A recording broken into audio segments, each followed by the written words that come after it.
Au cœur du changement durable, le pays Adour Landes Océanes accompagne les acteurs de son territoire qui s'engagent dans la transition écologique.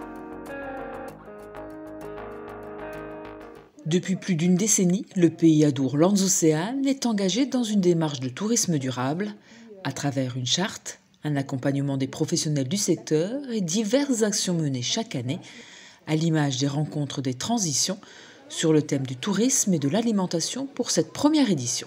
Ce sont deux thématiques sur lesquelles le pays a travaillé depuis un certain nombre d'années et donc sur lesquelles il nous était peut-être plus facile aussi de capitaliser pour aller explorer d'autres des problématiques plus globales.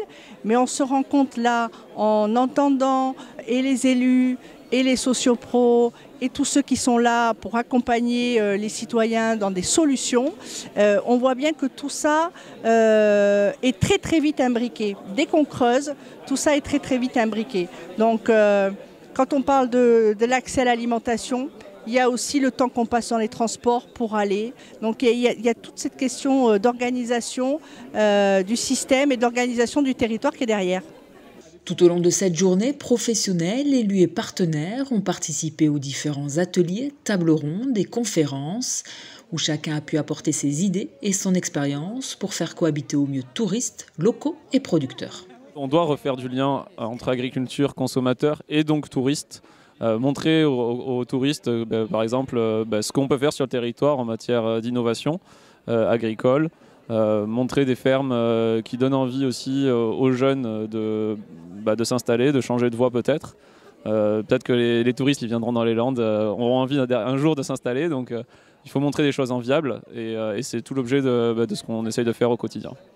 Si je suis là aujourd'hui, c'est parce que ça fait depuis l'ouverture des hébergements que je suis avec le pays Adour Landes Océanes où on a mis en place la charte écotourisme et dont je suis labellisée.